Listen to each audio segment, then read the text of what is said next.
Hey there, everybody. Welcome into the studios. Craig, Shaka, Seb, and I believe Frank somewhere in the ethers out there ready to join us. We've got your questions here for extra time, and I've got a flight to catch, so let's be efficient. So you're going to rush through it? No. Let's take our time. I'm not going to rush. I'm just going to be efficient. Take our time. Well, that's all. Are you going to waffle on now? Yeah, I plan to. No. It's late in France. You've got a flight to catch. This is going to be super fast. There we go. And the questions, Shout out to Real I've Madrid not seen for- the questions, but No. historically they're just not going to be very good. Shout out to Real Madrid for avoiding extra time today. Nadim's interior decorator asks, for Shaka, as a former Newcastle player and, of course, mayor of the city, is that right? You have what is it? Freedom of the city. Freedom of the city. How special is St. James's Park, and was the atmosphere for tonight's second leg one of the best you've witnessed inside the stadium? Well, he wasn't inside the stadium. Sure, but from outside the He was in stadium, did you Connecticut, feel it? With us. Look good from here. Look good. How did it feel? I could hear it from here in Connecticut. How did the atmosphere feel from Bristol, Connecticut? I could feel it right here in Bristol. St. James It Park. did sound good, huh? Yeah. St. James's. St. James's Park at its best. Where does it rank in terms of atmospheres? In the Well, I'm biased. Everyone always says Anfield won. Stevie usually, but I think like a lot of people when you. No, I think Newcastle and St. James's has that reputation of being one of the best stadiums to play at in the country. It's not as big as an Old Trafford. It doesn't have. I guess I'm thinking those more kind like of numbers. hostility of the fans, intensity of the fans. I feel like Newcastle gets a hostility lot is of love for that. not the right word for Newcastle fans. They're loud. Newcastle is a football city. Nothing else matters, and it shows. It shows every single time you step onto St. James's. They don't have the history of a Liverpool or anybody else. That never mattered. Tough place to play. I feel you're deliberately trying to miss this flight tonight. Hey, let's have a conversation about St. James's. Good night of sleep never hurt anybody. You have asked 6 questions within the question. Yeah. And you were the one piping on about, I've got a flight to catch. And now you're the one prattling on. Andas asks, is the loss today by Arsenal simply just a hangover from their big win over Manchester City this past weekend? Frank, what do you think is the reason for Arsenal's loss today? I think today is just an accident. Seeing Gabriel and Saliba being that bad, like I never seen them, it shows me that, it's just an accident. They cannot be that bad again because they're not those type of players. They're top-notch players, and I think Arsenal gonna get it back and be as good as they've been, lately. So, it's another competition. And as we mentioned during the show, I think they're very focused on the Premier League and the Champions League. So it's going to be a different frame of mind, I would say. Here's the thing, though, to Frank's point. The first leg felt like an accident as well. So give Eddie Howe and Newcastle their credit here for forcing 2 accidents. They made bad mistakes. Of course. They made bad decisions and bad mistakes against a side that will punish you. Particularly in the second leg.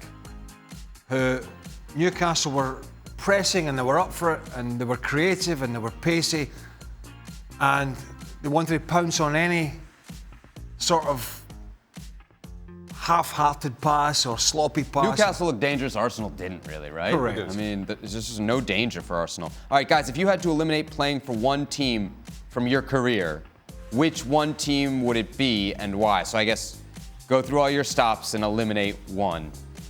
Shaka? Well, it's easy for me of the 4. Can I include FC Dallas in there? You can absolutely include FC Dallas. Then it would be FC Dallas? It would be. All right, and to be fair, I mean, that was the end of your career. I was the end of my career. How long were you there? Just months, right? Yeah, a year, just about. I joined August 2006 and retired September 2007. Okay. I was hanging on by my fingernails. Okay. And I knew it. Of your overseas stops, is there a place you'd... Probably Portsmouth. Really? I mean, Newcastle, West Ham were just outstanding for the times there. I'm always partial to Reading because that was my first club. They want to give me my chance. So by default, I guess it has to be Pompey. Ian Dark is hurt somewhere. Craig, what about you? Well, it's definitely right at the end. I went down to Walsall. Walsall, and I don't know why. That's burned in my head from seeing his like Wikipedia or something. I basically duped him out of a few grand a week for, Really? for a few months because So what was so bad about it then? it wasn't them, it was me. Right. Oh, really? And I was like Shaka, Yeah. I was done, and I was trying to drag out a few more You games. do that at the end. You think, oh, I just need a change of scenery. I just need, and then you get there and you realize, no, it's not. Yeah, it wasn't. It was me. It wasn't the scenery. Nothing to do with the scenery. Yeah. Yeah, I'm sure. Yeah. Frank, what about you? I'm sure there's no regret in your great career. No regrets, but I would say that when I signed in Qatar, I played for Al Sadd, which was the government, I would say, team, and everything was very well organized and planned. And the year after, they asked me to go and play for another team, Al Wakra. And that was nice. Players were cool, and the club was a good club, but the coach was a complete nutcase. I mean, that was crazy. The guy, I was fighting with him.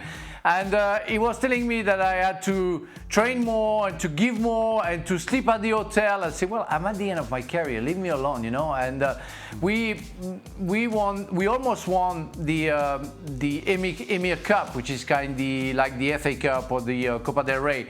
And we played against my former team, and we were very much less good than them, and we survived and went to the penalty shoot, and we lost on the penalty shoot. But really, that year was complicated. I had a groin problem, and the coach didn't want to hear me and thought I was simulating anything.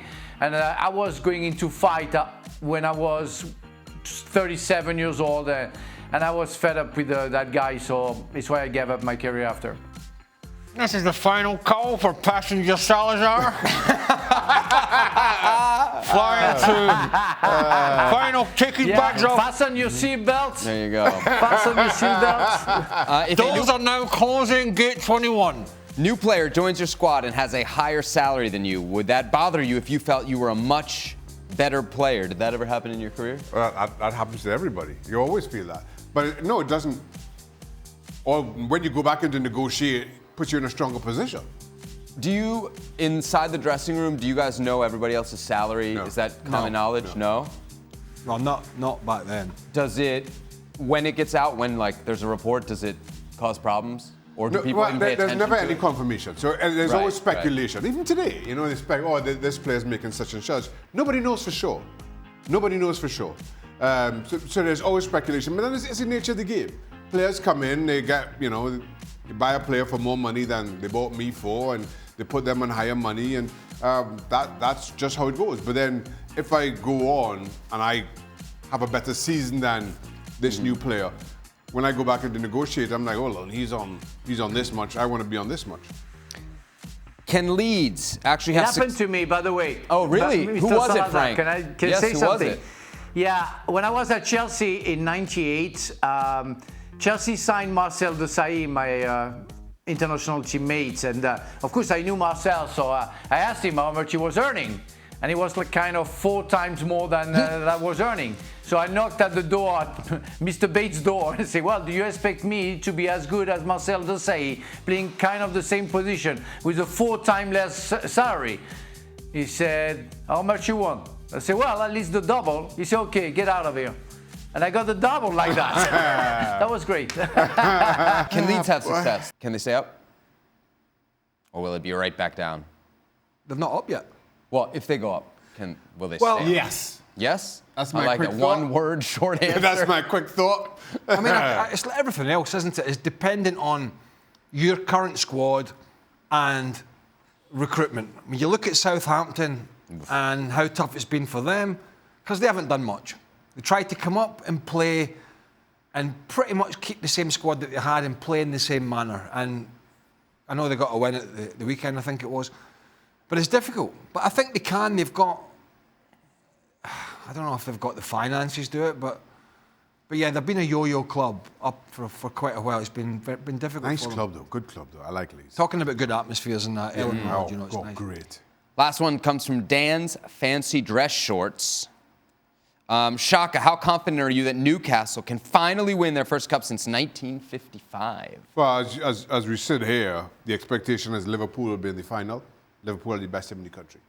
It'll be great for Newcastle to be back in another final, and of course you've got a puncher's chance. But Liverpool have shown who they are all season long, and I stand by that. They're best team in the country, if not the best team in Europe.